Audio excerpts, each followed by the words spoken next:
ஏங்க இன்னைக்கு எங்க அண்ணன் வேலைக்கு போகல போல, அதனால குடிச்சிருக்காரு. இத போய் பெருசா பேசிட்டு இருக்கீங்க. அப்படி சொல்லு என் உடன் பிறந்தவள. ஏன் மாப்பிள, என்னவோ ஊர்ல இல்லாதவன் பண்ணாது நான் பண்ணிட்டேன். இதெல்லாம் ஊருக்கு மாப்பிள, இதெல்லாம் பெருசா பேசிக்கிட்டு. ஏய், இவன் இந்த நிலைமையில கோவிலுக்கு வந்தான்னு வையன், அங்க காது குத்து நடக்காது, கத்தி குத்து தான் நடக்கும். அதெல்லாம் விடுங்க. எப்போ காது குத்து தேதிய குறிச்சு வச்சிருக்கீங்க? அண்ணன், மார்ச் 1ஆம் தேதி ஞாயிற்றுக்கிழமை தானே வச்சிருக்கோம். நினைச்சேன் நீங்க தேதிய குறிச்சு வச்சுட்டு வந்துதான் என்ன கூப்பிடுவீங்க நினைச்சேன். நீங்க தேதிய குறிச்சு வச்சுட்டு என்ன வான் கூப்பிடுவீங்க. நீங்க கூப்பிட்டோடனே நான் வாலாட்டிட்டு உங்க பின்னாடியே வந்துடணும். நான் தாய் மாமன், என் மரியாதையும் என் உரிமையும் விட்டே தர மாட்டேன். என்னைய கேட்டுதான் தேதிய குறிச்சிருக்கணும். டேய், என் பிள்ளைக்கு காது குத்துறதுக்கு நான் யாருக்கிட்டையும் கேட்டு தேதியெல்லாம் குறிக்கணுங்கிற அவசியமே இல்ல. அவசியம் இல்லல? அப்போ உன் பிள்ளைய உன் மடியிலே உட்கார வச்சு காது குத்திக்க. எதுக்கு என்ன கூப்பிட்டு வந்த? என் மடியில வச்சு காது குத்தணும்னா இந்த தேதியை வச்சுக்கலாமா, உங்களுக்கு தோது போட்டு வருமானு என்னை கேட்டுதான் வச்சிருக்கணும்.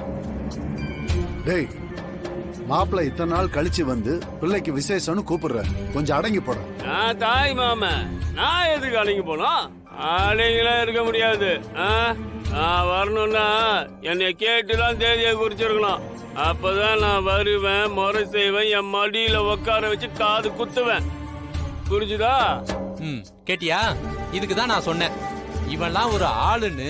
இவனை கேட்டு தேதி குறிச்சிட்டு வந்து அப்புறம் நம்ம பிள்ளைக்கு காது குத்தணுங்கிற. கொஞ்சம் பொறுமையா இருங்க. என்னதான் இருந்தாலும் என் அண்ணன் வந்தாகணும், அதாங்க முறை. ஏய், ஏன் இவர் வரலன்னா காது குத்த முடியாதா? அதையும் மீறி குத்துனா காதுதான் குத்தாதா? என்னடி பேசிட்டு இருக்க? காலங்காத்தால வேலை வெட்டிக்கு போகாம வீட்டுக்குள்ள உட்காந்து குடிச்சுக்கிட்டு இருக்கிறவன் இவன்லாம் ஒரு தாய் மாமனா? இவன் மடியில உட்கார வச்சு என் பிள்ளைக்கே காது குத்தணும். மச்சான் தேவலாம் வார்த்தைய விடுறாரு, நல்லது இல்ல சொல்லிட்டேன். பாத்தியா இவன் என்னெல்லாம் பேசிட்டு இருக்கான் பாத்தியா? இவனை மதிச்சு இவன் வீட்டுக்கு சீர் வைக்கணும்னு வந்தா எனக்கான மரியாதை என்னன்னு உங்க வீட்டுல பார்த்தல்ல. இனிமே ஒரு நிமிஷம் கூட இந்த வீட்டுல நான் இருக்க மாட்டேன். போடி.